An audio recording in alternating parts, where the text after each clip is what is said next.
Yes, madam, you can continue. Yes, sir.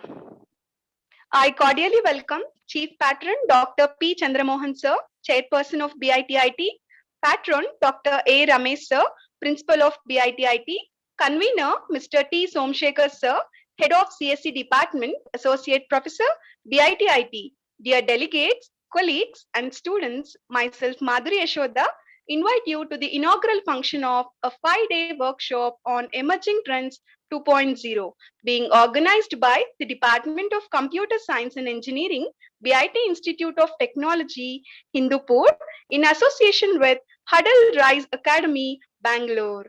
We have a very well-known trainers today for a 5-day workshop on Emerging Trends 2.0.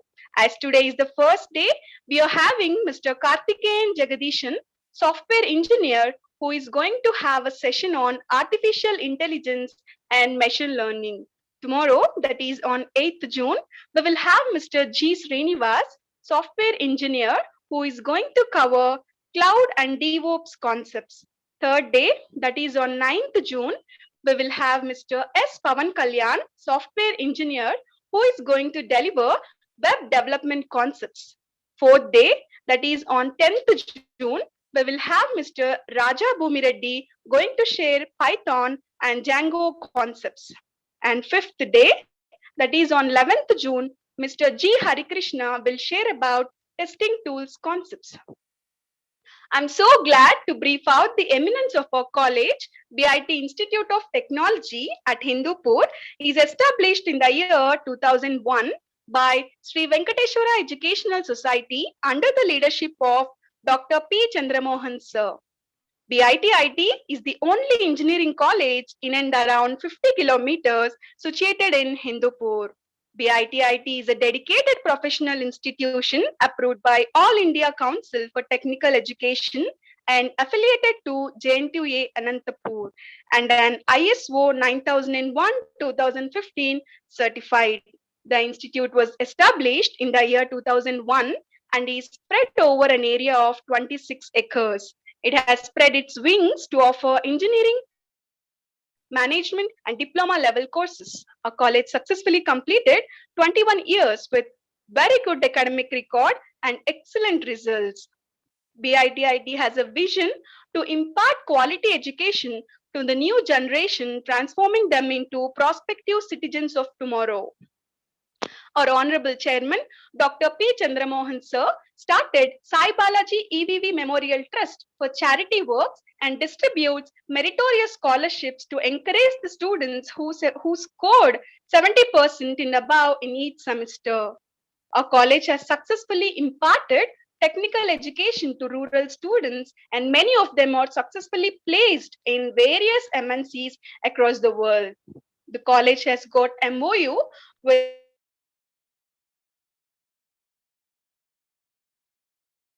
Center and NITTR Calcutta for FDPs.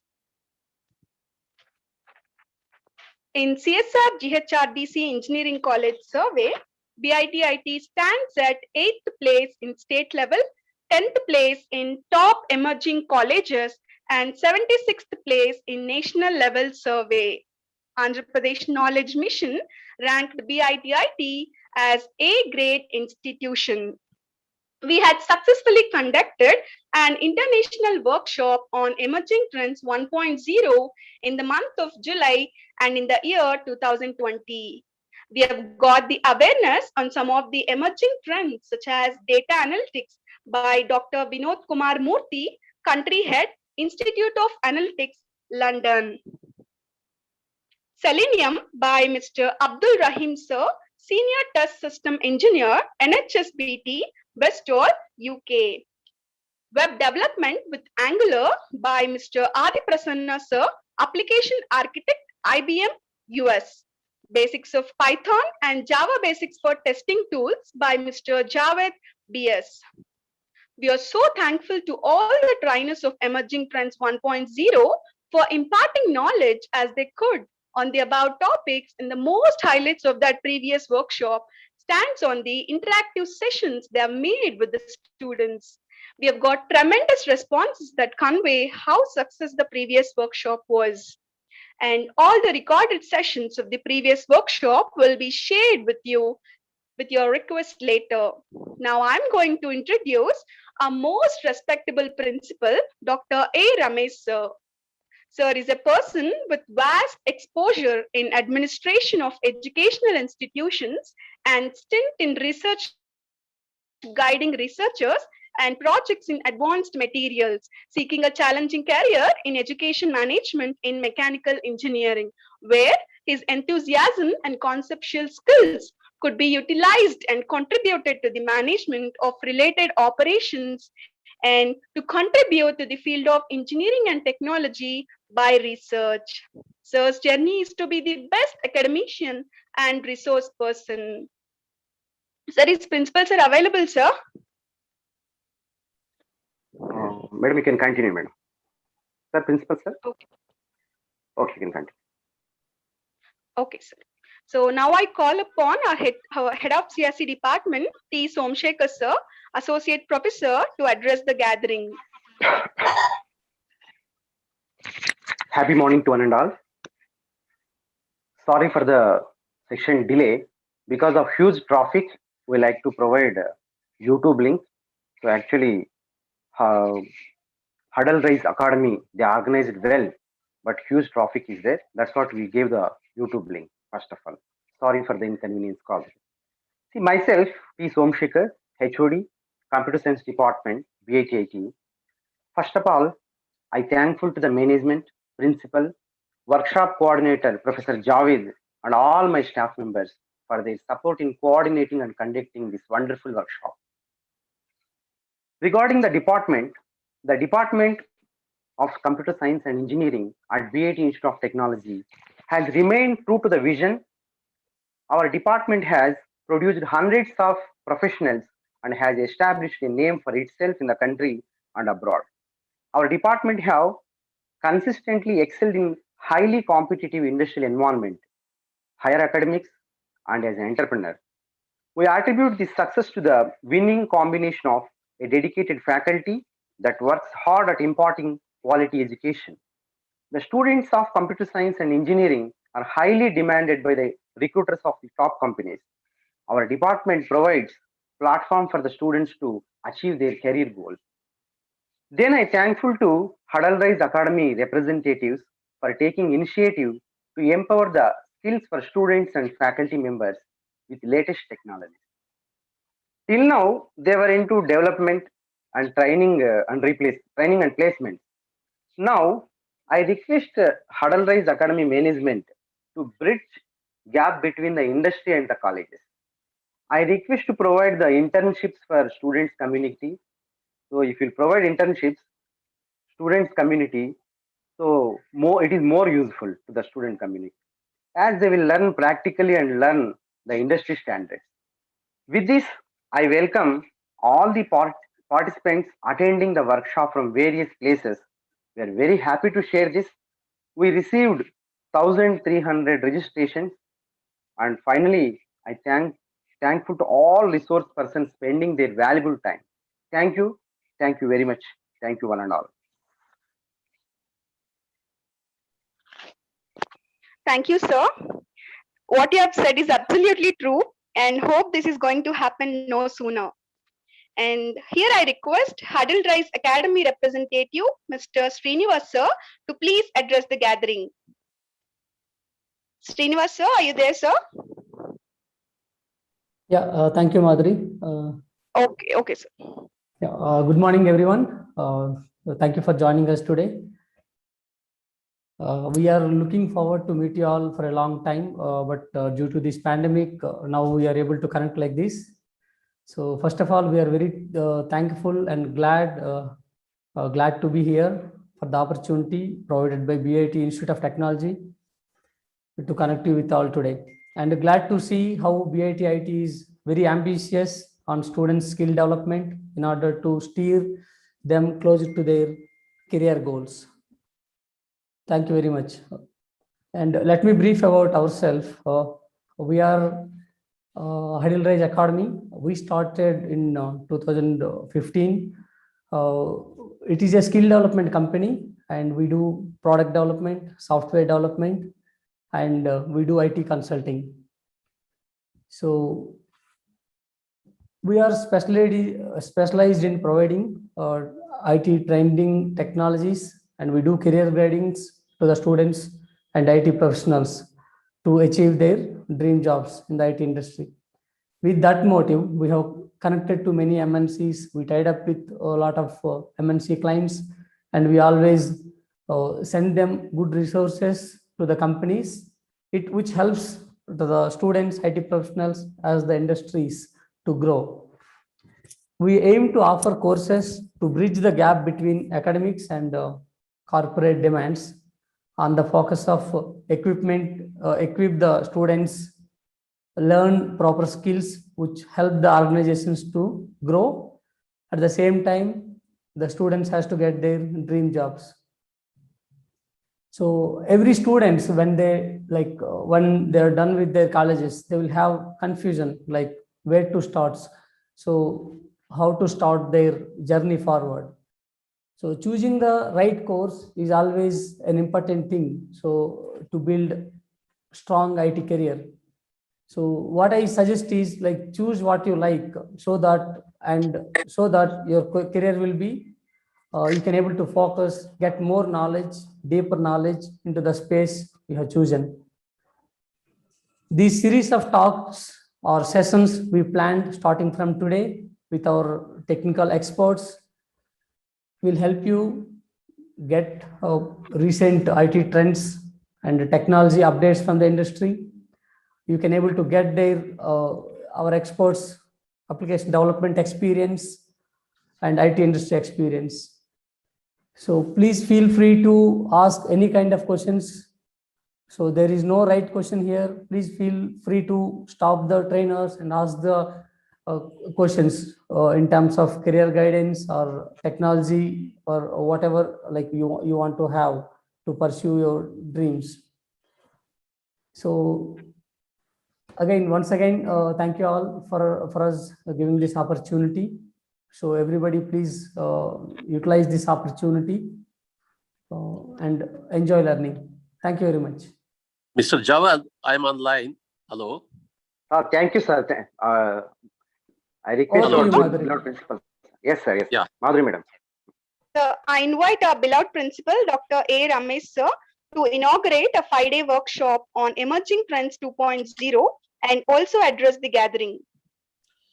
I deem it my privilege to inaugurate a 5-day national level workshop on emerging trends in computer science in association with Harder Lies Academy, Bangalore. I welcome all allied industrial expert resource persons and also participant to this latest emerging technology workshop. I wholeheartedly thank Huddle Rise Academy, Bangalore for hosting this in association with us. And I also thank the department coordinators, especially under the leadership of Mr. Somshekar, the convener Tipamma Basuraj, and all the staff members for hosting the lockdown learning workshop. I profusely thank allied industrial experts who have accepted to be the resource persons, Mr. Karthik, Mr. Srinivas, Mr. Pawan Kalyan, Mr. Raju, Mr. Harikrishna, who have come forward to train faculties and students during the lockdown. I am happy to note that there is a overwhelming response from the participant. I wish this workshop is an eye-opener to catch up new emerging technology. It motivates each one of you to be passionate in choosing a right career. You all know this is a high time that the industries are looking for this latest technologies. So there is a huge opportunities created in the market. So you have to own your latest technology trends. And coming to this machine learning, they have, it is coined in 1959 by Arthur Samuel, who is an IBMer and who was a pioneer in computers, gaming, and artificial intelligence. It's a program. And what I feel is, so it is also equivalent to something like web mining, where we use this machine learning tools. But there is a web mining and this machine learning, there is a small difference, where in the web mining, we predict the unknown data, and whereas in the machine learning, we predict the future outcomes from the trained data. So these are the major differences what I observed. But anyhow, I wish all the best for all the participants, and once again, the organizers.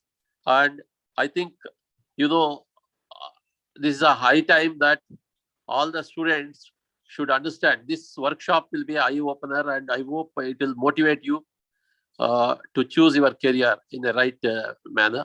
So thank you one and all for giving me this wonderful opportunity to inaugurate this workshop. I wish once again all the best. It will be a fruitful workshop. Thank you one and all. Thank you, sir. Thank you, sir, for your more supporting words, which we have delivered now. This is really so inspiring to us in conducting this workshop. And thank you once again, sir, for your observance on the today's topic. Thank you. And okay, sir. And also, I thank Srinivas, sir. We are even feeling so glad to be a part of your academy for the conduction of this workshop. Your motive is so inspiring, sir. We definitely look forward to acquire more knowledge on recent IT trends and technology experiences by your experts. Thank you, Srinivas, sir. Here comes a very small introduction about today's session trainer, Mr. Karthikeyan Jagadishan, sir. With his explorative experience on building analytical solutions across various industries like telecom, manufacturing, shipping, logistics, insurance, oil, and gas. Currently, he works as principal in advanced analytics for a major telecom. Sir is currently dwelled into consumable AI, natural language processing, and understanding for his PhD thesis, which is a proof for his thrust for knowledge exploration. Even after having 16 years of industry experience. His business travel to 30 and odd countries enabled him to manage diversified customer experiences by working across the world from Far East, Europe, Middle East, Scandinavia, and to Africa. Before handovering this session to the trainer, a sincere thanks to our chairperson, Dr. P. Chandramohan, sir, and Principal Dr. A. Ramesh, sir, for continuously encouraging us to conduct more workshops like these. I request Mr. Karthikeyan Jagadishan, sir, to take over the session for today. Sir, are you available, sir? Thank you, everyone. This is Karthik here. Am I audible? Yes, sir.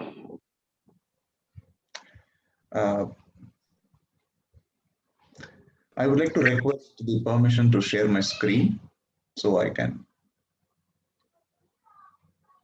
Okay, sir, sure. Pawan, you can share access to Karthik.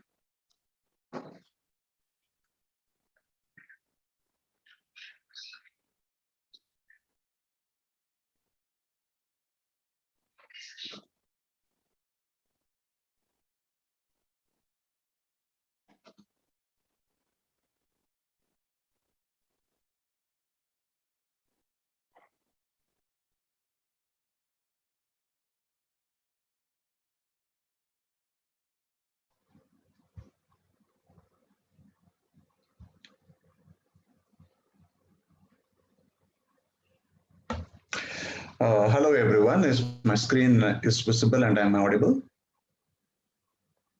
Yes, sir. Yes, sir. Yes, Karthik. We are able to see you and able to. Thank you, everyone. And I'm wholeheartedly thankful for this opportunity from BIT for giving us a chance to engage as well as to share our experiences of working across different segments and things like that. On today's session, which would be which I'm here to speak about is artificial intelligence. I thought I would even add a flavor of another associated area called big data into it. As Srinivas was mentioning, as well as the other members before this session started addressing, The primary intent of this webinar series is to bridge the gap between academics and the industry. And how do you think that these gaps gets bridged? The gap gets bridged basically by understanding why we are learning what we are learning. That's the whole part of it. While in the academics, or while even I was in the college, the point was I would read something and I would engage on this with my wholehearted goal of achieving a great academic score and learning the concept in a deeper manner. Sometimes we do miss out the understanding of why did I learn it, or where is it being used for? And that is the gap between academic and industry. When it comes to the world of corporate, what happens is anything that we move, anything that you do needs to have a complete implication on the business. So a choice of technology or a choice of a subject is not driven by the thirst for the technology. Yes, there is definitely a thirst for the technology, but there is a more thirst towards the business. Everyone is running their business. Everyone intends to grow their business. Everyone intends to become bigger. And they see technology as their tools and their avenues with which how they can maximize their business. So the better we understand the tools and technologies that you learn in the academics, and you try to create a map between the business world, what is happening, I think we are in a better state to address this gap between academic and the corporate world. So the place where I would like to give an introduction is about the business associated to the emerging area or emerging area of artificial intelligence and big data and machine learning, and the current trends, where are they being used and how is it being going to. So let's understand the business first. So this is the easiest way to understand a technology. The best way to understand any technology is to understand the business associated to it. Since artificial intelligence, the way to understand even the business is like if you just have to look back 10, 15 years down the line in the history and see how businesses has evolved and they have changed in front of your eyes. That's the easiest way to consume many things that are happening around us, the courses that we have been learning in the institutions, as well as the courses that are coming up in the future as well. So let me start by explaining the concept of big data and AI by explaining the business associated to it. Let's think that there is a small shop that is running around anywhere that is there. So there is a business, which is a small retail store or a shop with 30 items and selling a few of the products which we have, like our daily consumable items. And this shop is happily and up and running. Now, you are an owner of this business. You open it in the morning, then you close it at maybe at 5 p.m. in the evening. And then evening you sit back, relax, and you have a simple question in your mind. And your question is, how much did I sell today? This is your only question that you have. Okay, today was looking like a great day, but how much did I sell? Now, to address that, what would you do? You have a bill book, and the bill book has an entry of all the things that was sold all throughout the day. And then you start taking it and you start adding up everything that you have in your bill book. Now, what is the technology demand to get the question of total sale here? It's a calculator. That's all we need, because the scale of business doesn't demand anything other than that. Your question is, how much did I sell today? Over. Now, let's evolve into the portion where your business is growing a bit, and it's growing in a manner where you have to have something like a restaurant kind of a business or a little additional business, a bigger in scale, where you can't keep a bill book and you are computing it every single day. In the sense, like, you have to spend more than 30 minutes on your bill book because you have to take a calculator, keep adding everything. So the question is, what is the total sale? But you are a little frustrated that it is taking 1 hour in the evening to just to sit and do that. Then comes a basic point called a microprocessor. A microprocessor or a machine where in any of the restaurants that we walk in, you would be able to see that. You would have a simple code for all of the items that they have, from idli, vada to everything. They will have a punch cards, like 22 is something, 33 is something, 43 is something, and everything. So you have a basic microprocessor unit. It does not have a lot of memory. It is a standalone system. It sits there. It is not connected to anything. But what happens is the shopkeeper uses this all throughout the day, and at the evening, he just have to check in and address and figure out how much did he sell. So it would have stored all those items for the particular day into a memory chip, and it gives across an easy manner. So the question is again the same. What is the total sale? Now, since the business is little bigger in size, the number of products sold are little larger in capacity, and the speed is little more. You want to answer the question of what is the total sale in less than 10 minutes. So you are done with the calculator and you are going into a microprocessor by investing another, let's take 5,000 to 6,000 rupees. So 150 rupees calculator is replaced by a microprocessor. Now, the world is changing. Your business is changing. Let's think there is a much larger business which everyone is aware of. You have a store, you have 4 floors which are in your store, and in all the floors business is running. You have 40 salesmen in every individual store, and the salesman is recording their business, and you have the question. The business question has not changed till now, and that's the most important thing to understand. It's only the level of business is changing, and the question is still the same, but the necessity is the answer has to be available faster. So the question is like, how much did I sell? Now, when you are running a shop with 4 floors or in more than one place and everything, and you are addressing the same question, and the questions are like, which product did it sell most? Is it like a shirt, or was it like a bag? Which one was it good sales today? Which saleskeeper did most of the sales today? And all these kinds of questions you have, but you need the answers faster. So what happens is, yes, there is a computers is emerging, and the technology that we used to learn, like a client server computing is born, where there is a client level application in which the application is available at every floor, and there is a central server in which all the data is being stored. So you must have, definitely in your courses, you must have learned about your Java or any other client-server programming methods and Windows-based applications, your backend database and front-end applications. All these kinds of applications are used for these purposes. So any business which has a need where there are many client interfaces where the business is happening, and there is a central server, and the reason to have a central server is because if you have to look at the sales across all the floors, across all the shops, I cannot have different machines in different shop and ask them to send me what did you sell today, what did you sell today. It is just another problem of consolidating the data, right? So the idea about client server technology is born.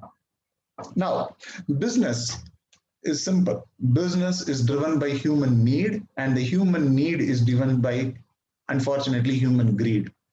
So what was the business person think after this point of time? It's pretty simple.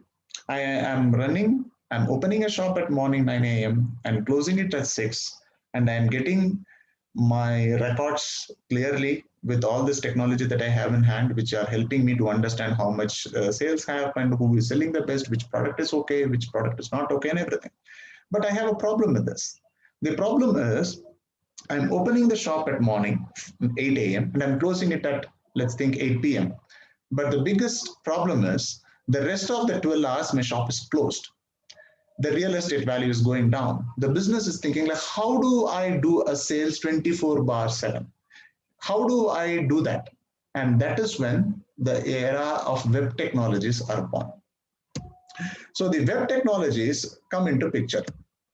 The web technologies gives the business a capability in which you have the entire product stack that we create. Everything is put online. Now I am not dependent on the customer to walk into my shop. Rather, if the customer thinks of doing a business with me, he should be able to do business with me. That's what the business wants. I don't have to put a criteria that the customer has to wake up, walk into my shop, and then do business. In doing that, what is also a problem? If there are 10 salesmen who can sell 20 products or 30 products in a day, if I have to address 200 customers, I should increase my salesman count, which is not practically possible.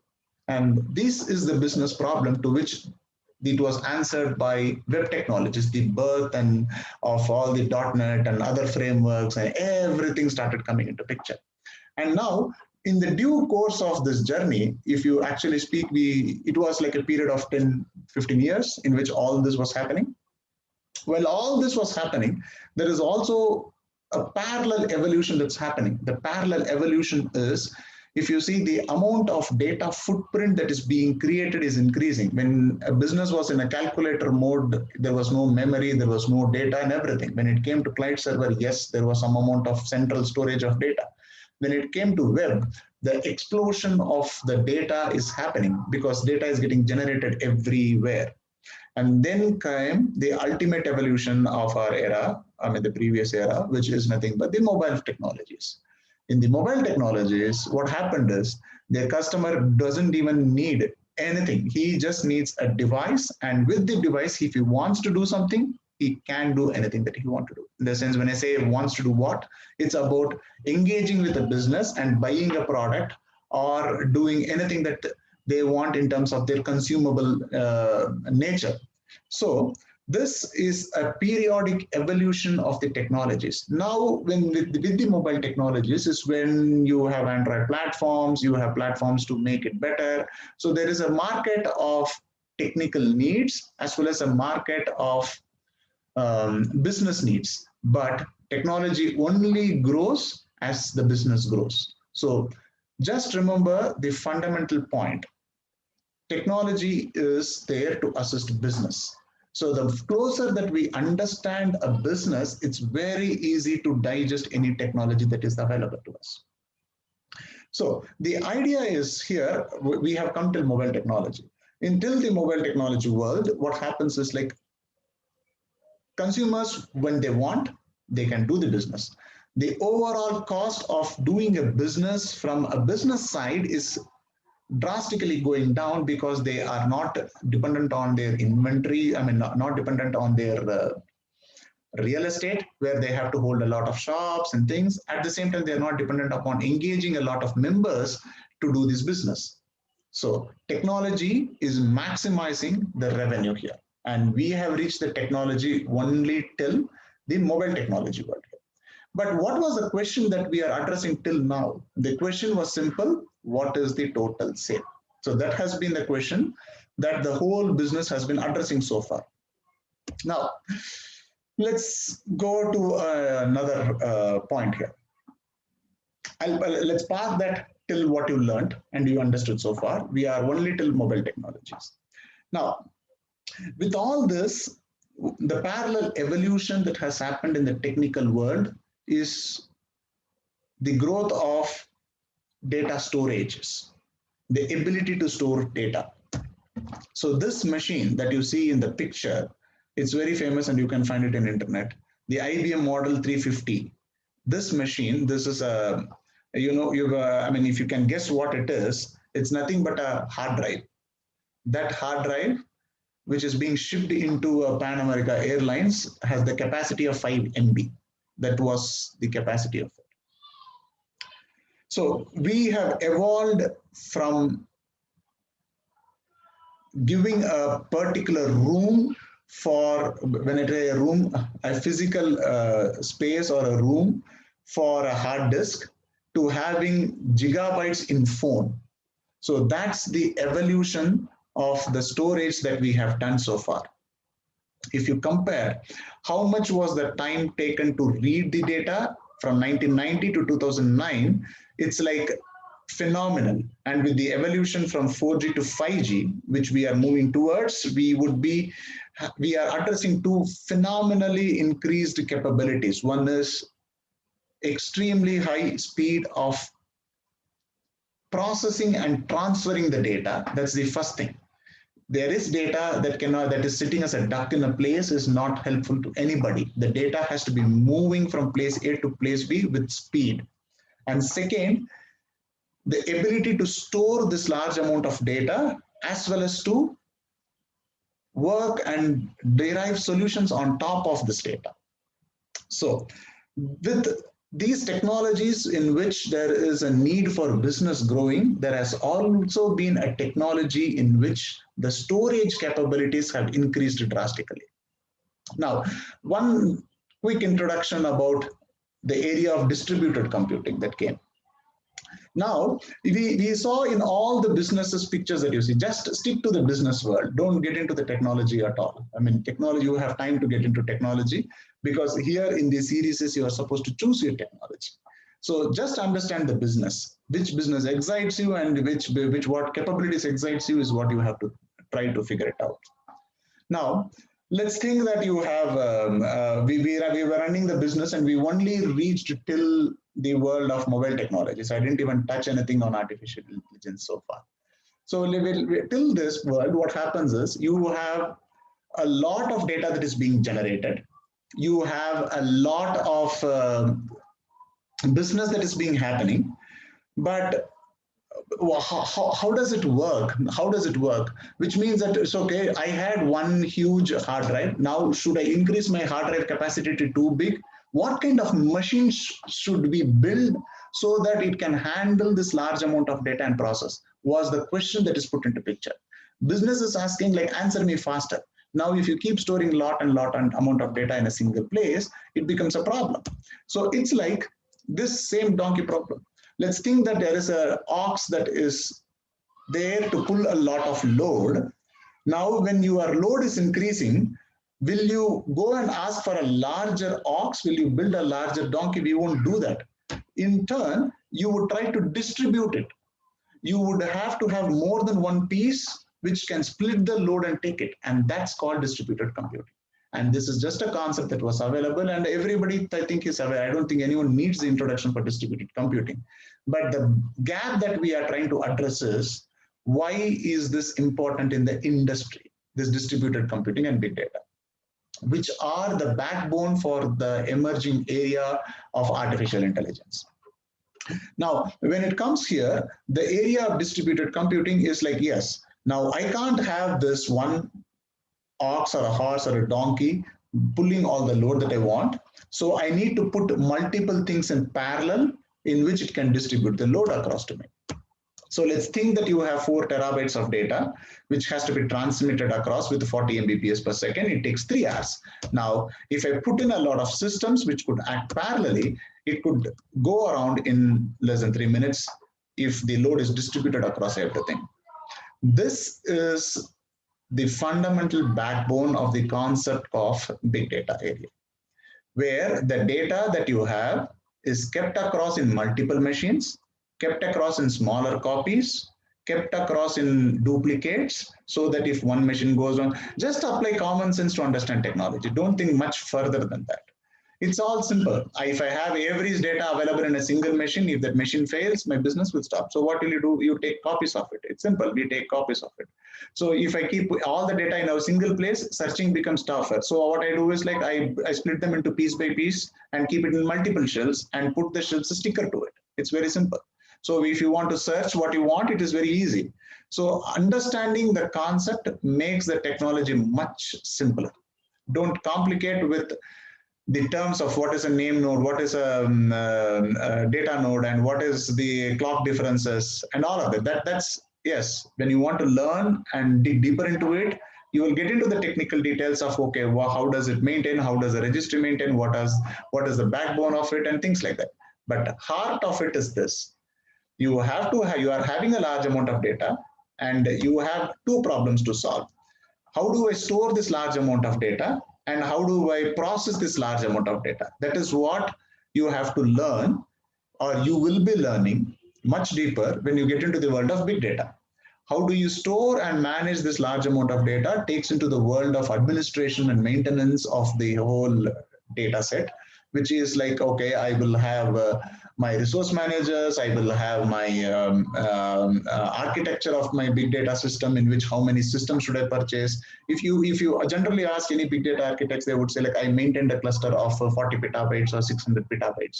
The last cluster that I maintained, I guess it was around the one that I established, I'm trying to think, it was 1,200 terabytes, which is the kind of a capacity that I maintained, which is across 14 machines. And then I learned another thing. So yes, so when it comes to establishing, this is a simple question.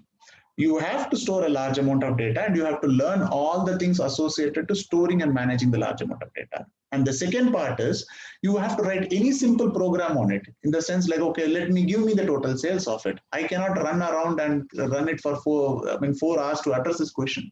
I should be able to run this in smaller pieces and get the results out of it.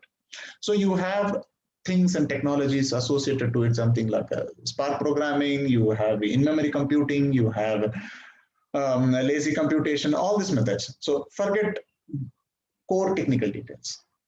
Let's come back to the same thing. If you go into this space, you would be learning these two things, and you can choose which one do you want to learn as well.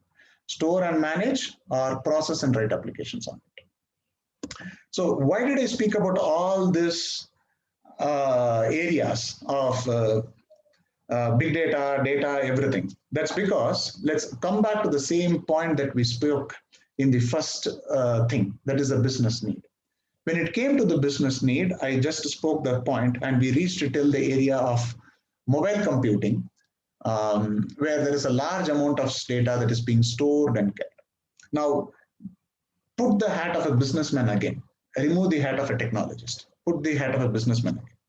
Now, the businessman had this question, and his question was, how much total sales is happening? So yes, you have answered him the question. And then he has another thing. He is looking at the cost of the storages that has happened to him over the years. He has purchased a big data system. He has accumulated a lot of data. It is there, sitting there, and he's asking like, can't you do anything out of this? And you will be answering me the same question, total sale again and again. Can you do something else for me? And now the business person himself thinks what he wants to know. He says like, you are telling me the past all the time. You are telling me how much did I sell? How much did I sell? Please tell me how much will I sell? Please tell me which product will be in demand in the next summer. Please tell me which kind of customers should I sell my brochures to? So the question the business wants to know is on the future and not about the past. Now, that is why it's called an area of artificial intelligence. Why is this name? Just think about it. Me as a human, or we as a human, were taking those decisions. We were deciding how much inventory should we keep. We were deciding how much product should I purchase. But now I'm asking the system or the computer to take the decision on my behalf and let me know how much sales will happen. That's why this intelligence on which a system is taking a decision based on itself and recommending you, and those systems are called artificial intelligence systems. It's pretty simple. Now, this evolution started only because there was a huge amount of data that is already being stored, because your decision is only as good as the amount of data that you have with. If not, I would call it like a guessing game, or something like you are having a hunch without any data that is being backing up to you. So let's enter the area of future, which is nothing but the area of artificial intelligence, machine learning, and data science. All these three terms would confuse most of them. People tend to ask, what are these terms? If I Google around, there is something called a predictive analytics, there is machine learning, there is data science, and something called AI. What is all this? What should I learn? Where is what is available where? So all these questions keep coming across. So first, let's start with the left-hand side. This is an article from Harvard Business Review, and this was like published quite some time before, which was categorizing the data scientist as the role of the next decade. And we are in the middle of it, is what I would say. Now, is this the only job role which would do this great work? That has changed, honestly, because I stay in the industry, I work with most of them, and we build teams and platforms and solutions. Centralized data scientist team is not the ultimate goal of organizations any further.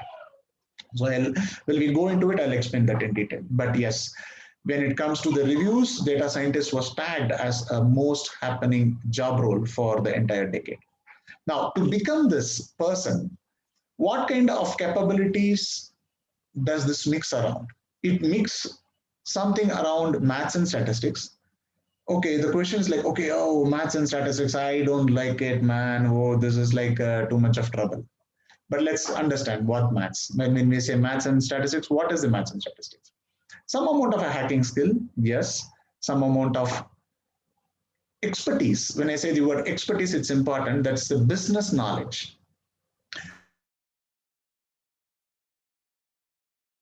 It is not an expert in a tool or a tech. You can translate the word expertise into common sense. A person who's running the business knows his business is the basic point. And his understanding is very important. So if you see the center parts, it's like a knowledge of your hacking skills and maths and statistics combined together forms something around your machine learning. And data science is when you have all the skills matched with respect to you have a business knowledge, you have understanding of maths and stats, you have some hacking skills as well. Now, hacking is not it doesn't mean you are going into another person's laptop and breaking his email ID. No, that's not the hacking which we mean here. A bit amount of good programming abilities is what the hacking skill means. Just pure maths and statistics, it's more like, yes, you are mathematically correct, but how would you convert it into an actionable item is with your programming abilities. Cool. Now, only with the programming abilities as well as with your danger zone, only with programming abilities as well as your business knowledge, I don't think it will take you anywhere because you need to understand the basics of maths and stats, without which it won't give you any results. So this is like, okay, I feel you have an idea about what it is, but let's get a much deeper point into it. The most important thing is to get an idea about analytical thinking. Now, the question that I said from the business side has changed. The business was asking the question previously in the sense like, what did you sell? Now, how much did I sell? Which shopkeeper is the best? Who is my best salesman? So all this kind of questions that you see here, and the way to see this picture, it's a simple picture, start from the bottom of it. Start from the bottom of this, called descriptive analytics. Now, what it means is your questions, if the questions are all associated to what happened, why, so it's all about what questions. What is my total sale? What is this? What is that? Which product is selling the most? Which is selling the least? Tell me the top 10 salesmen. Tell me the bottom 10 least sold products, all this. So these are called as slice and dice reports. So when your question is in this manner, we call this as descriptive analytics. How does organizations do descriptive analytics? If you have heard about any kind of reporting tools that are available in the market, like a Tableau, a Power BI, or even a normal Excel. Excel is a very powerful tool, but I would say Excel can also give you some amount of any bar charts, any simple graphs that you produce, which tell you what has happened. All this is called a descriptive analytics. Now, think as a businessman again. Your question has changed. You have moved away from the thinking of what happened to your simple point, like, how did it happen? I want a diagnosis of it. Why did it happen? And that is called a diagnostic analytics, RCA, root cause analysis, statistical inferences. So anything that has to address why did this happen is called a diagnostic analytics. Now, if being the same businessman, if you ask the next question, very obvious question, it does not need any great thinking here. can you tell me what will happen? That's called predictive analytics. What will happen? In the sense like how much will I sell in the next summer? And why do you ask this question? You can plan your inventory. You don't have to build a lot of stock. You can just take the right amount of stock and achieve the maximum sales. You can optimize your workforce, which optimize the choice of customers and all that stuff. So anything that has a question of what will happen is called your predictive analytics. Now, how does that only answer the question of a business? It's like, okay, let's think the simple scenario. I go and ask my business, I go and ask my analytical team saying that, okay, how much will I sell next month or like next quarter? And they say like, sir, you have sold 100 pieces, you will sell 150 pieces. And I'm looking at my bank loans and I'm looking at it and saying like 150 pieces and what will happen? Now I'm asking the obvious next question. What should I do to make this 150 to 100? You get that question change. I'm not just satisfied with you answering me what will happen, but I'm asking you the question, what can I do to change my future? That's called prescriptive analytics. Prescriptive analytics is about, if you do this, this will happen. If you do this, this will happen. If I invest in this so much, the possible likelihood of a revenue is so much. And that is called prescriptive analytics. So if you are thinking anywhere in this line of working on analytics, these are the 4 buckets which the industry right now is in. There are tools, there are techniques, there are methods, there are procedures involved in all the 4 pieces of them. You can pick and choose and build your entire career on top of all the 4 of the items. One might sound very sexy, but at the same time, it will be not highly rewarding, because especially the area of prescriptive analytics, it's like, it is an area in which that when we work, it's like standing on the fire all the time, because you are saying that it will happen. There is a likelihood of happening. If it doesn't happen, the business is going to come with you with the same force because they made you invest so much. Predictive analytics, you are telling what will happen.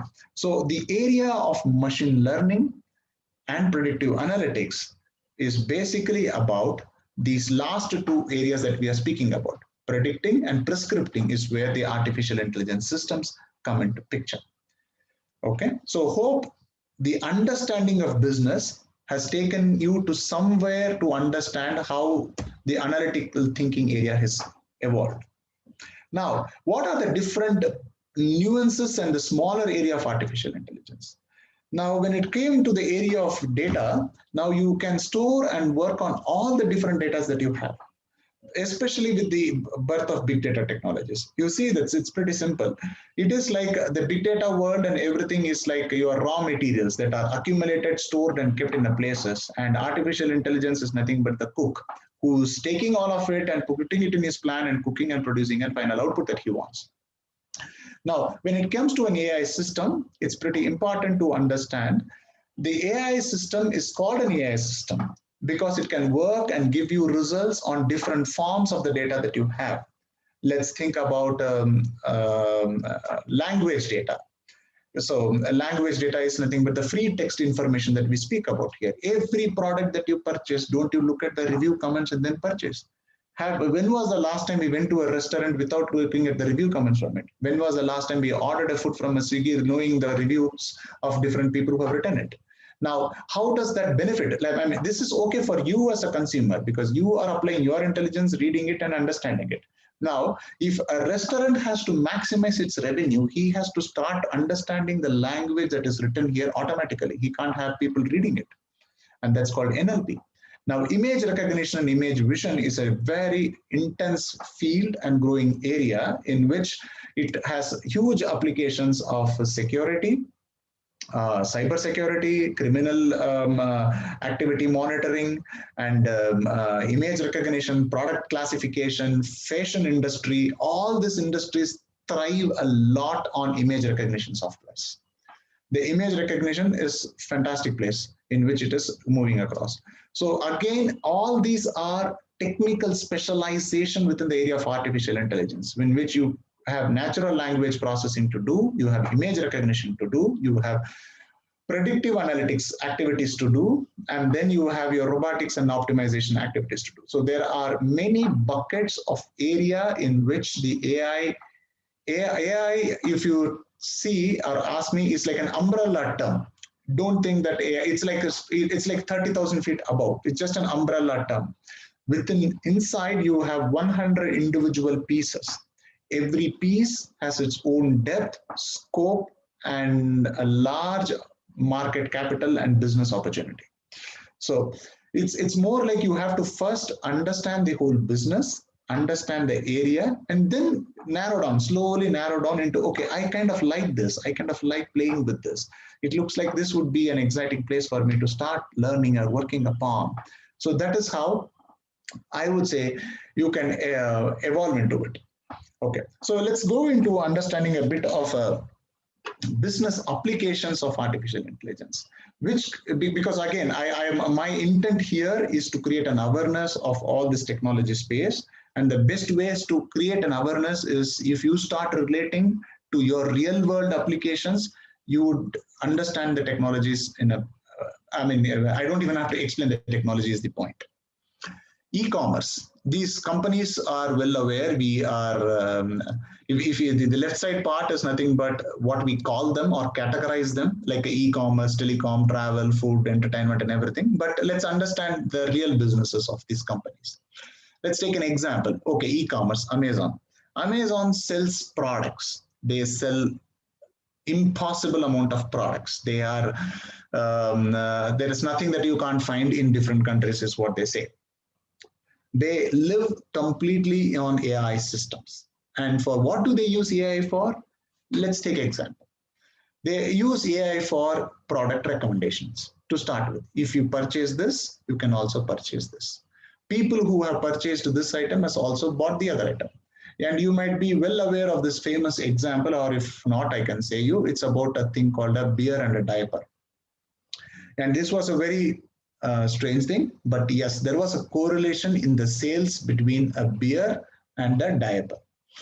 People who went for purchasing beer have also bought diapers with it. And how did they figure out? They just figured out with the data, in the sense like it looks like every Friday or anyone, in US, the father used to go and get his stock of items. At the same time, for his kid, he used to pick up for the weekend so that he can avoid coming up. So these two items were purchased together.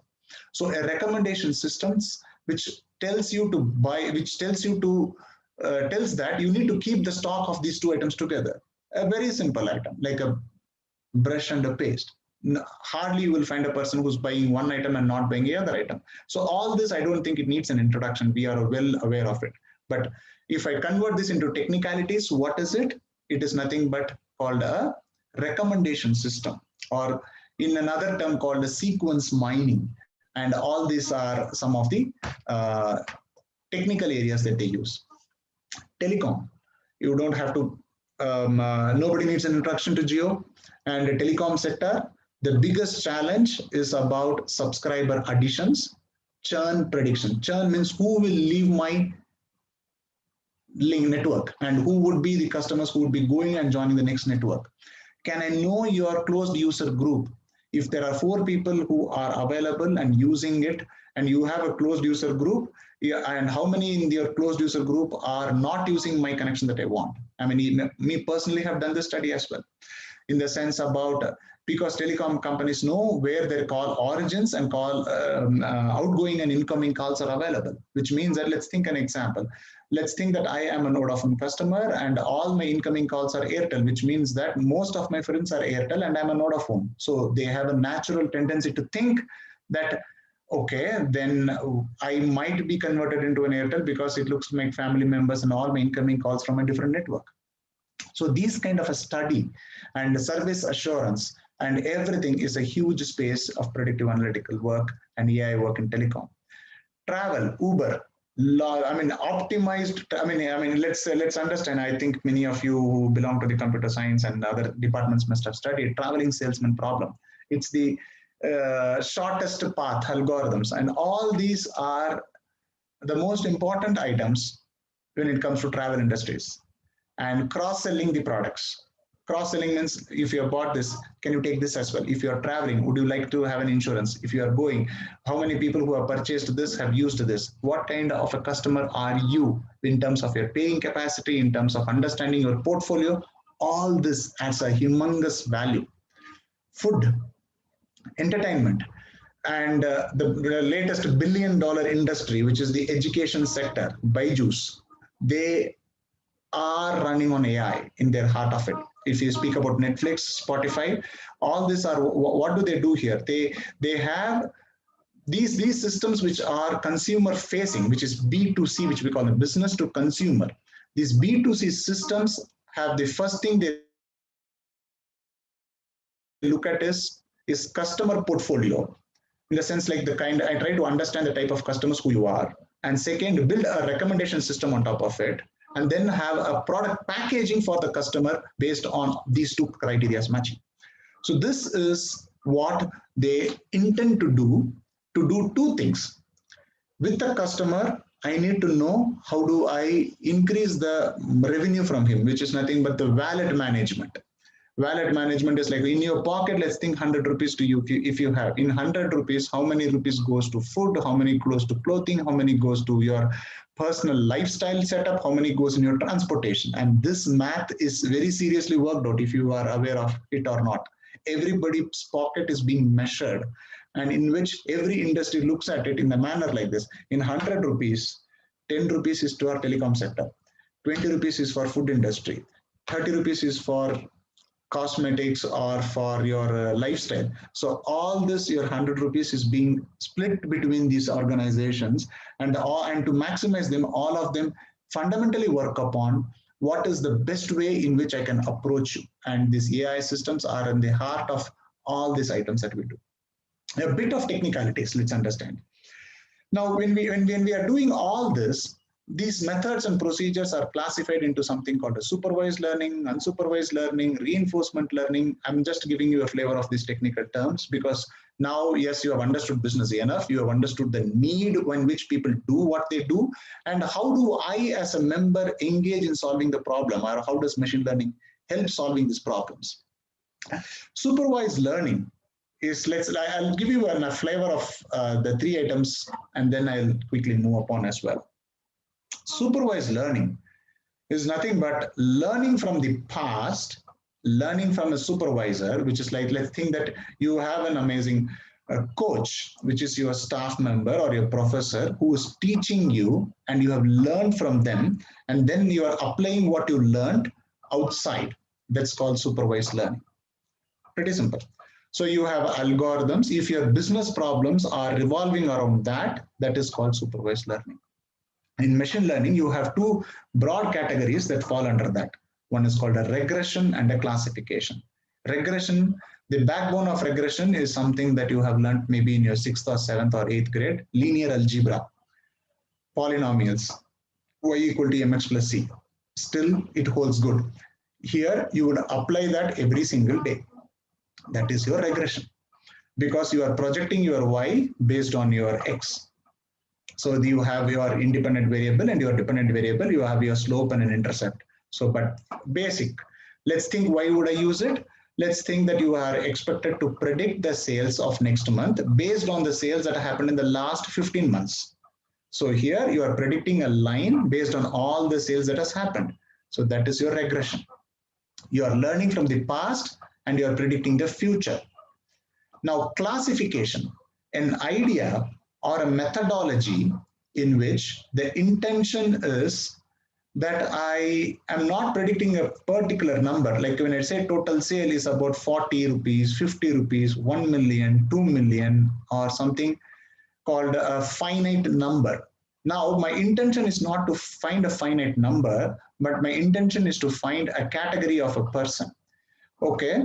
Now, let me think up an example. The example is whether this customer will leave or he will not leave. Whether the student will he pass or he will fail. Whether this patient will get cancer or will he not get cancer. So here the idea is, or the expectation is for you to categorize between yes or no. or between more than one particular category if you have. So this intent area is called classification. You have tons of algorithms and procedures that you work on the data to do that. Simple examples are decision trees, random forest, logistic regressions, all these kind of algorithms. So if you see here, there is a backend to all of it. You have a business problem. The business is asking you to tell me, okay, tell me the top customers who will leave my network this month. Can you tell me who are all the patients who are going to who are showing a high recovery rate this month? So here you are asking them to classify, and to classify this, the backend is the maths and stats associated, and the maths and statistics is nothing but the basic algorithms that you have. The algorithms that are which I'm saying right now is ID5, but or let's not get into it. There are algorithms and there are methods.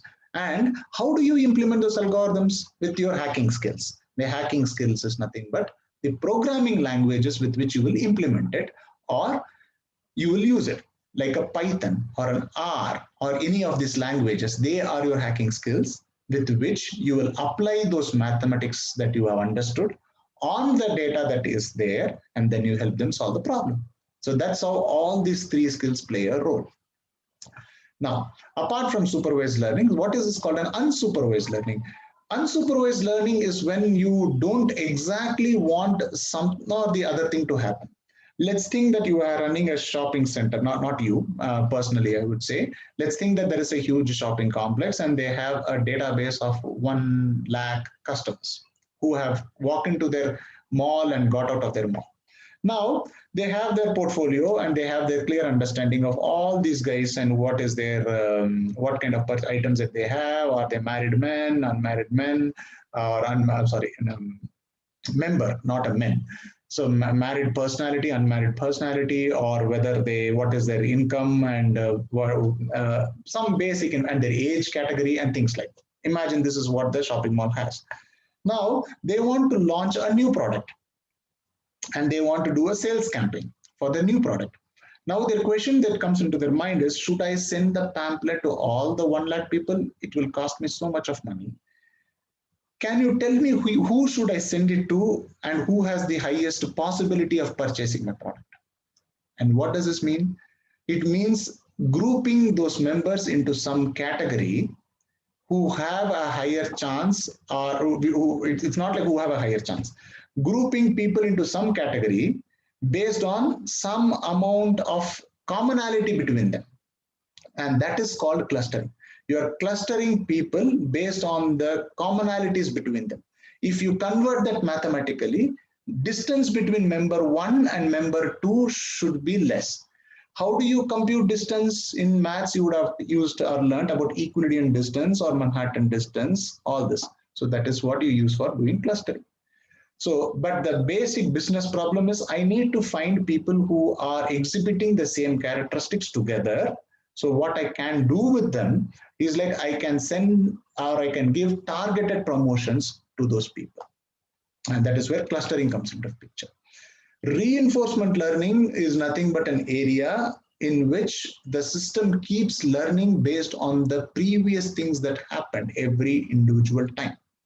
It is helping in making real-time decisions. Gaming, then okay, if I turn left, this happens. If I turn right, this happens. If I go this happens. Then what should I do next?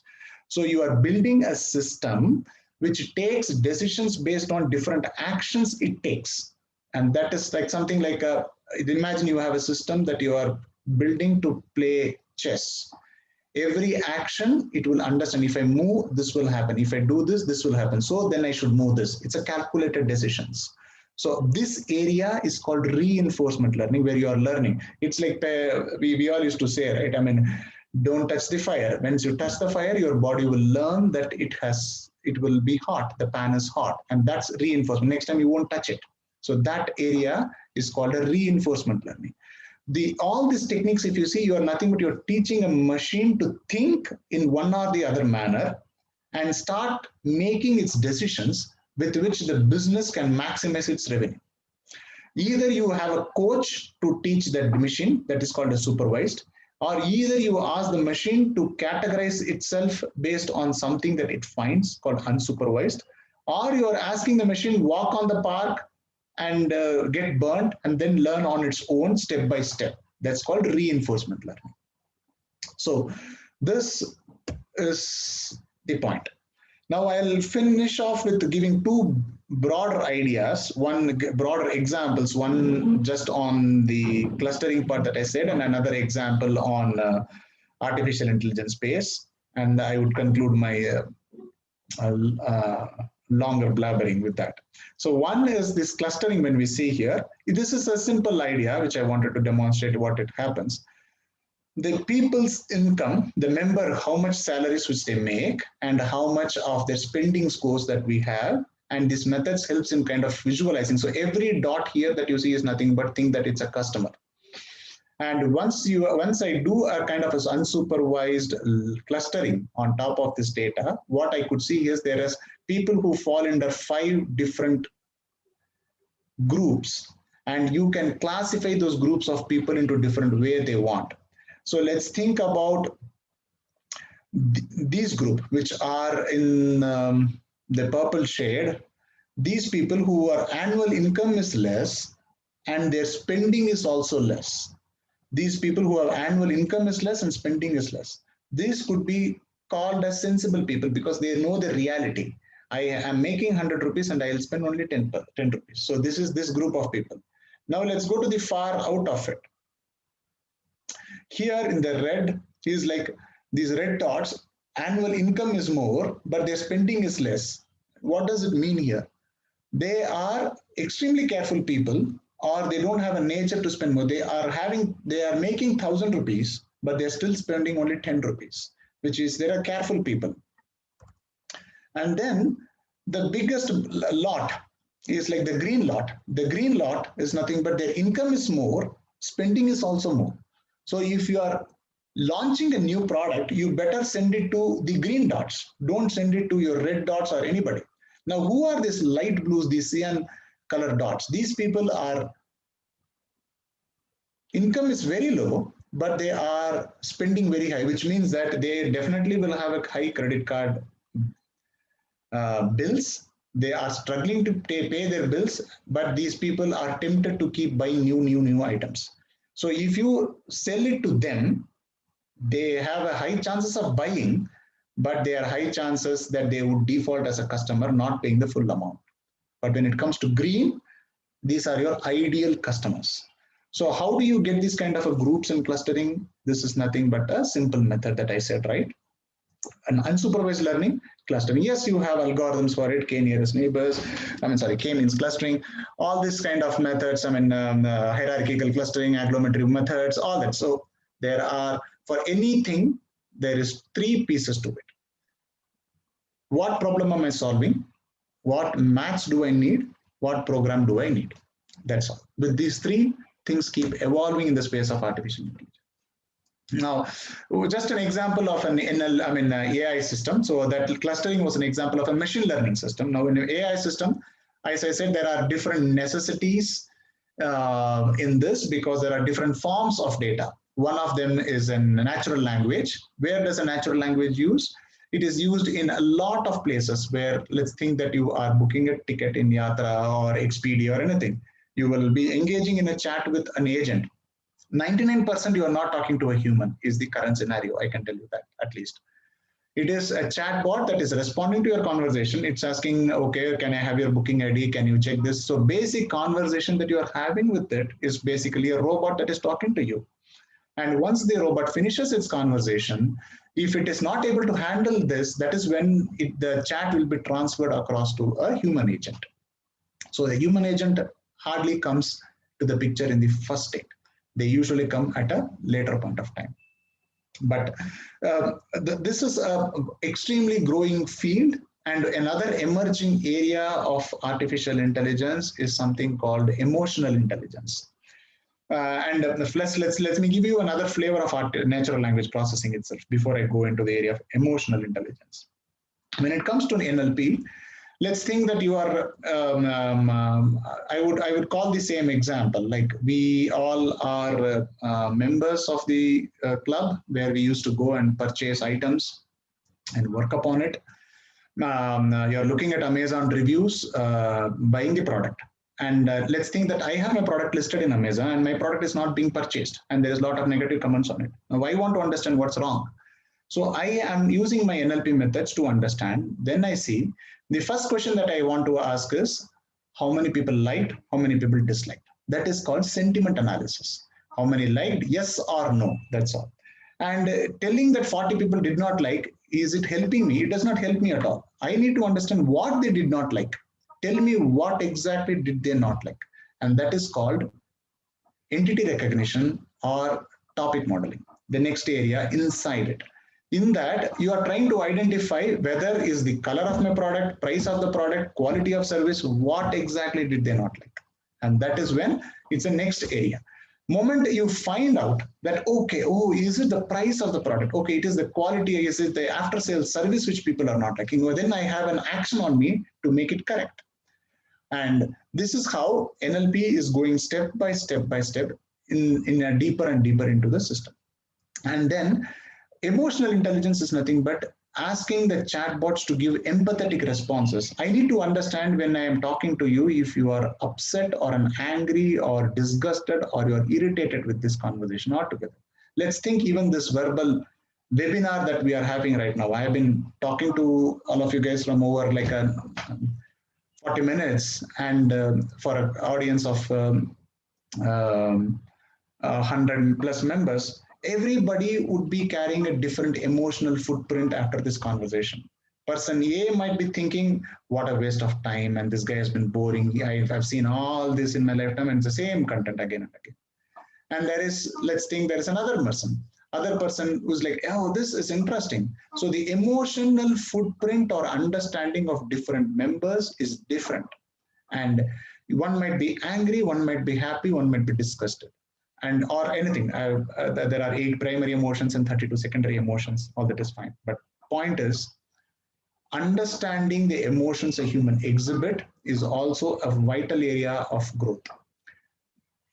People are aware of technologies like Alexa or Google Home. They are starting to entering. Alexa, at least you have your Amazon Fire Sticks in which people talk right now. But what's the beauty about it is, let's think that your Amazon starts speaking to you and start giving you an emotional response. And that is the future that we are heading towards. So welcome to AI. It's a very exciting field, humongous opportunities, learning and skills. It will be exciting, but the most important part is about it has a lot of things to learn and you have to really learn it. If not, people won't go from place A to place B in it. The more it sounds exciting, it becomes tougher and tougher as you put your steps inside deeper and deeper. So you have to keep your excitement levels high in order to learn this area. And I think thank you. And I'm done with my long talk, and any questions, I'm ready to take it.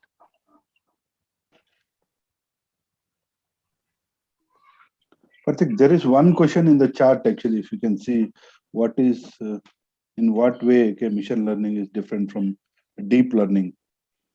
Perfect. Okay, so I can answer that. So machine learning is a methodology in which you do all this activity. Now, deep learning has inspired from the model called neural network models, and it will give you exactly the same results. But deep learning has evolved into a much larger space because of its ability to handle and work upon different forms of data, like take a image classification or a voice recognition or a voice translation. So the use cases that you have defines which models and methodologies do I need. So if I want to only predict whether what is the sales, what is this, what will happen, some fixed items, I don't need a deep learning methodology. I would need a machine learning methodology. But at the same time, let's think that there is a necessity to identify emotions that I said. if my voice is, am I trembling in my voice? What's the pitch and tone of my voice? Because the nature of my data has changed. You would use deep learning models for it. You have image recognition or image processing is needed, where you have to classify image A from image B. There is a necessity to differentiate, especially image has a huge application in fashion industry, where people try to understand your choices, collaborative filtering, like do I like t-shirts, do I like what kind of t-shirts, and do I like what color suits me, what kind of, so it's superimposing one item on top of it to identify and categorize and better give you that information. So for all these areas, deep learning is a strongly growing area to use. But my initial take is to start with machine learning, and you have to emerge into deep learning models. Deep learning models have different things. Like when we say Python here, you have something called a PyTorch. You have many frameworks that are available, and models as well that you can use in deep learning. Thank you, Karthik. So any other questions? So any other questions? All the participants? Oh, you please go ahead. You can leave a comment in the chat box or even in the YouTube conversations so that sir can answer.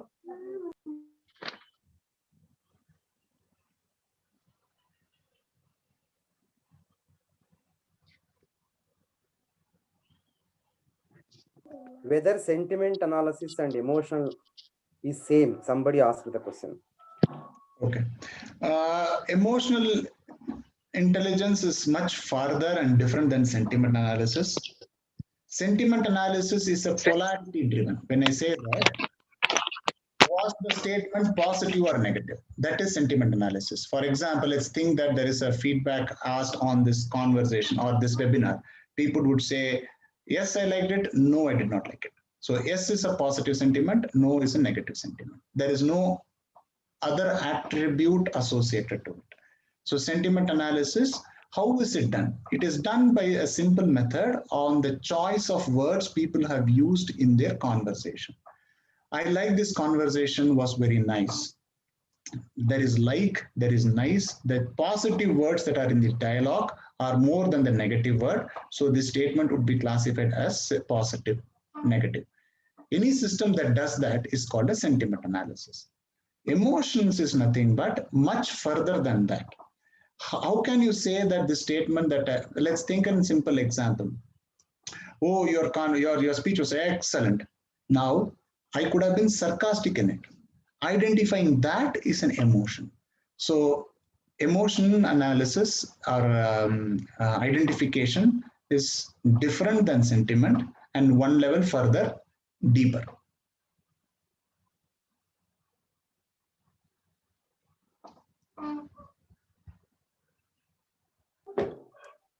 One more question from the audience. How AI influenced to ML and DL? AI, I would say, is like, okay, the way to understand this is artificial intelligence, think of it as a finished product. There is no artificial intelligence system without a machine learning or a deep learning algorithm in the backend.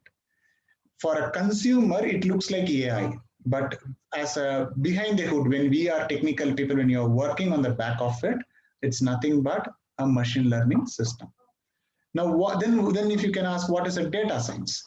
It is a conceptual term in which if I'm using data to derive certain actions is nothing but a data science.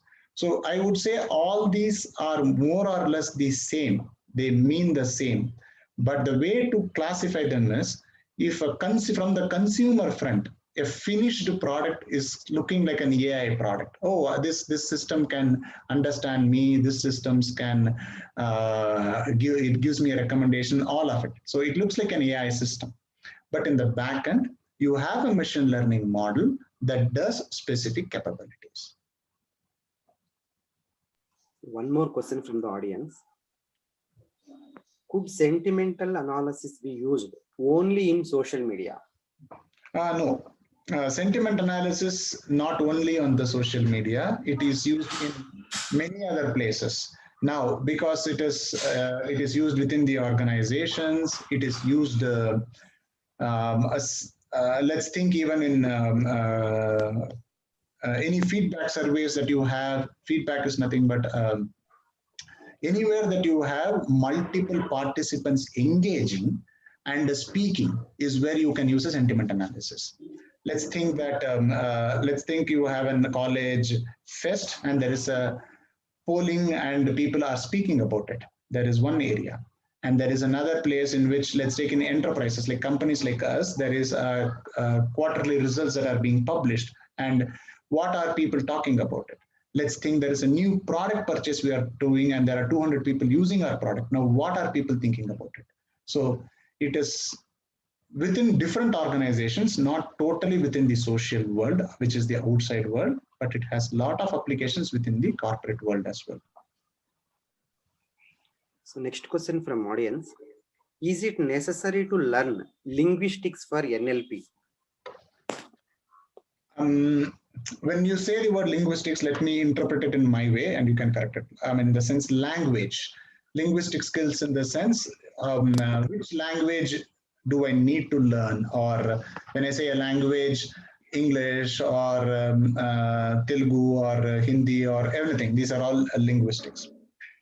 To a certain degree, since the business world is always associated with English, English is the primary methods and models are used. Does it mean that, okay, you need to know which is a verb, pronoun, adverb and everything? Not necessarily. You have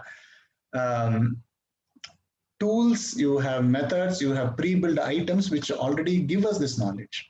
So you need to know a bit of the language, but not all of it. You are in your focus should be more on the techniques associated to it. See, one more question regarding some research. Yeah. What are the techniques and technologies I should learn to do my research in sentimental analysis? Excellent. So if you speak about different techniques, I would list a couple of them. Sentiment analysis has moved from the polarity driven, which I say yes, positive, neutral, and negative, to something called an entity recognition. Entity recognition is a growing area in which you are trying to figure out what entity within the particular text is more of a value. Like how I said, if there is a review that I'm reading, it's like what product, what are they specifically speaking about, which could be converted into a actionable insight. So, and then a bit of sentiments are associated with cognitive science as well, which is more like, okay, is the sentiments need not be only related to text data. It could be related to something in voice. It could be related to something called image. And you have an area called affective computing, AF. Affective computing is nothing but the different sentiments and emotions which people exhibit in their faces and facial expressions. So you don't have to restrict your analysis or the thought about sentiment only to text as a field, but could also be voice as well as with respect to image. If you are interested in the area of image, it's the growing area right now. See, one more question from the audience. Please. Which deep learning algorithm is best to develop model? There is nothing like best algorithm. It is very important to understand. There is no good, better, and best here. That is why understanding the business problem is so important. Which you apply where becomes fundamentally important. The technique never solves anything, or the algorithm doesn't solve anything. You can have an excellent deep learning models giving no results, a simple regression line giving you a better result. Point is the business problem and associating for this problem, for this data, which can I use it? And that is how you have to approach. And that is why it's very important. Don't ever jump into when you're researching or doing anything, never go with making a list of all top algorithms that are available. Algorithms don't give any results in a magical manner. They just do what they can do. But most importantly, for the data that you have chosen, for the problem that you are working with, what is the right model that you can use is the way I would recommend to search for. Last question. One. Yeah, please. At present, which is the most emerging technology? I would say like many areas of many of them are parallelly growing up, and the reason is because of the application in every area. You would be surprised that, I mean, I don't think you would be surprised. Cyber security is a hot growing field. I mean, it has been a very hot growing field, but now the demand is amazingly high. For people who are working on NLP or in social media, fake news identification is it has never got his attention like this before, ever. Because there are a lot of fake news, fake images, superimposed images, and things like that, which change the sentiment, everything altogether. So that is a pretty stronger field, because you can make any person talk anything and make it look like legit. So it's important how fast you can do and break that area. When it comes to travel, when it comes to cyber security, public areas, and at the same time, image recognition. It has moved from just recognizing an image. It has gone much further. It has gone into understanding the nuances of the image, in the sense like, can I understand the way your eyeballs move? Can I understand those categories? And so there are much further steps to it. And right now, another technical field in which people are learning and a lot of opportunities are creating is being an engineer, ML engineer. Just becoming a machine learning engineer who has some good programming abilities in Python and could solve and fit many problems is a very good technical field people have. Last question. How to choose a particular ML algorithm for an AI problem? Particular ML, okay. So the way it goes across is like a benchmark. Let me say that way. Let's think that I'll give an example. It basically goes by a bit of further deeper study. Let's think that I am doing a kind of NLP related system, natural language processing. My data is purely text in nature. For my text data that is available in nature, what kind of models are there available? So I go and make a survey. If you find that survey, it doesn't take a lot of time. It will take you less than 2 hours. You will figure out that there are models like BERT from Facebook, as well as ExcelNet from Google. All these are freely available, pre-trained models that can do excellent classifications. So these are benchmark models. So you would get articles which say that these are the benchmark models available for a particular area of choice. So again, choose your problem, choose your area, and then a bit of a literature survey could give you the models that are available. Please feel free to use those pre-trained models other than you having to create the whole thing on your own. You would have to do that, even you have to learn what's the inside work of it. But for applying them, you can just go ahead and use the pre-trained models if it is published by the big FANG companies like Facebook, Amazon, or Google. Okay. Last, how AI will impact in future, sir? Somebody asking you to impact everything. It will impact, at least the impact looks scary for me personally, though I am in this system from the last 15 years, because it will touch everything that we do. It will determine the choices of your life. It will help you. It is right now determining the people that you date. It will determine the people that you eat. I mean, sorry, not people, the food that you eat, the clothes that you wear. It will have its applications in everything. So it's so important that we keep a bridge and we keep the gap between AI and humans. There is a long gap as well. And the most important area of growth or consciousness between the AI community is something called ethical AI. Where should the ethics of an AI system be?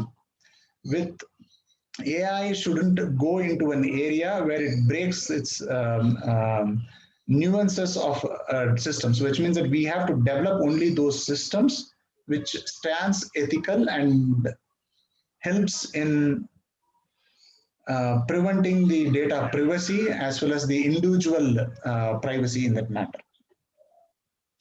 One funny question. In future, AI will be protect or destroy us? That is like a hypothetical point. But yes, it is a scary part because you are seeing a lot of videos and everything in which AI systems are part of military development and all. But yeah, I don't think we are very close to them destroying us. We are still the masters of them. But I think the governance and others which come on top of it, which is the portion that I said, like the ethical building and the ethical AI systems. And now the growth is going up on when, I think someone else also asked emerging top areas, wearable AI. Wearable AI in the sense like you are wearing glasses, your glasses starts giving you some recommendations. So you have consumer wearing systems, also the devices that you wear. You must be aware of the new projects which Elon Musk has started, which is not the new project, Neuralink, where where the intention is to download the items from human's brain into a chip and maybe help them in neurological disorders. But yes, the future looks interesting and scary at the same time. But yeah, this is what we can know from what we see right now. One more question. Sir, could you please suggest a few areas where emotional analysis from text is used widely? Emotional analysis is used. First point is on text-to-speech synthesizer. Text-to-speech synthesizer, there was a paper published in 2005 by Google scholars. So there is a statement always that Google lives in the future and it's sending us the postcards from the future and we are catching up. So what I'm saying right now was done in 2005 by Google. So they developed a system in which they were reading fairy tales for children who are visually challenged. Now, how do a visually challenged child hear a fairy tale story? It's by audiobooks. Now, these audiobooks, there are two ways to create these audiobooks. One is we as humans record those audiobooks and give it to them, which means that we can only do how much we can do. Now, the next comes the method in which a particular robot or a machine converts the text into a speech and records it. While doing that, if the system understands emotions and then exhibits emotions in the storytelling, that is a game changer.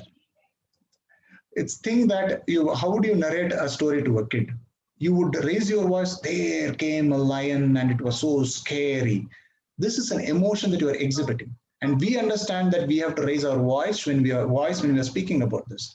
But how will a machine understand? Only if it understands that the emotion of an anger or a happiness or a surprise, these emotion has to be carried in the sentence. So it has a huge application in that. Text-to-speech synthesizer is one area. So one more, which is better, CEH or cybersecurity? CEH is, I think you are referring to certified ethical hacking.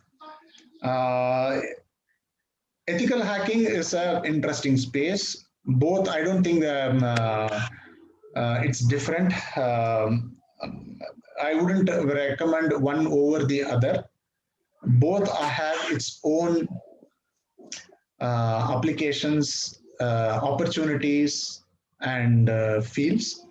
Cybersecurity, as of now, I could see a lot more than ethical hacking in terms of the market survey if you go around and search for it, because it is much more closer. It has so many tools, cybersecurity tools are available in the industries and people have adopted. When I say people, companies have adopted and they want people who understand the tools. So in such a space, cybersecurity is little over in terms of ethical hacking in the job market. With AI, we can make gravity-less spaceship. Absolutely no idea. if this can be done. Sorry, my knowledge is limited. So I don't have an idea about if that is possible. This is something to related. Maybe your top physics professors can answer this, is what I would say. Which are the pre-trained models? Can you list a few? There are a lot of pre-trained models, like one I was saying, like BERT, ExcelNet. Again, I would say I wouldn't use them, giving you the pinch of salt. There are models based on applications. So the model that I mentioned right now, I'm remembering on the back of the head only because of the area that I work with, NLP. But there are other areas that you can have in which there are definitely a lot of pre-trained models. Even when it comes to these algorithms that I said, like a decision trees, random forest decision tree, regression, all of it. I don't think any of us are going to write algorithms until you enter the area of research and you want to optimize the way the algorithms are going to work. Most of us, what you do is you apply the algorithms to the data that you have. So you use a package, you give the algorithm an input, and the algorithm will give you an output. So the algorithm itself works like a black box for us. So you don't have to be scared that, okay, I was not so good in my data structures. Now you are asking me to write algorithm. This looks very scary. Understanding of algorithms is important. Writing an algorithm may not be the demand. You just have to use the algorithm that are there. Which type of products are manufacturing with the help of reinforcement learning? Gaming right now actively uses any gaming systems, online gaming systems. This is where it is actively being used, and a bit about I would say anomaly detectors, in which we have started to applying a bit of it, in the sense like there are different threshold benchmarks, whether it is breaking or not breaking, should I tune it and things like that. A little bit into anomaly detection and mostly into the gaming system. That's it, sir. Thank you so much, and a lot of patience you have, and you answered for all the questions. Okay, thank you very much. From the B.IT Institute of Technology and all. From the, madam. Is any questions? Thank you so much, Mr. Karthik, sir, for a wonderful session. Thank you. You have clearly made us understand business key to choose the technology, and mobile technology concepts are explained very clearly. You have covered various concepts and discussed more applications in big data, distributed computing, ethical AI, and deep learning. As you said, artificial intelligence and machine learning of future of cyber security is absolutely true. The session is so interesting, sir, as you have delivered more information about AI and ML. So, as we have decades of artificial intelligence research to thank for where we are today, and we have decades of intelligent human to machine interactions to come. So here we came to an end of today's session. Meanwhile, I thank each and everyone for sparing your valuable time with us in exploring the knowledge as much as you could, even in these pandemic times. So shall we conclude? Thank you, sir. Thank you very much. See, within 2 hours or 1.5 hour time, we can't explain complete AI and ML, and also you touch with big data also. So these are the basics. It is very useful to our students. So, and also participants also, they asked many questions and you answered with a lot of patience. Very nice session, sir. Thank you for everyone joining for the session. And tomorrow, so in all WhatsApp groups, we will post the YouTube link. If possible, okay, we will allow into the Zoom also. I will speak with the technical team, because lot of members, 1,280 more members they are trying to add. So that's what, when some speakers speaking, some disturbances may come. That's what we plan to go for the YouTube. But anyway, so attendance link will be shared in your WhatsApp groups. So please fill that attendance sheets, and next section will continue. Thank you once again. Thank you all. Thank you very much. Thank you. Thank you, sir. Thank you, Karthik, sir. Very nice presentation, sir. Thank you for the opportunities. Thank you. Thank you. Thank you very much.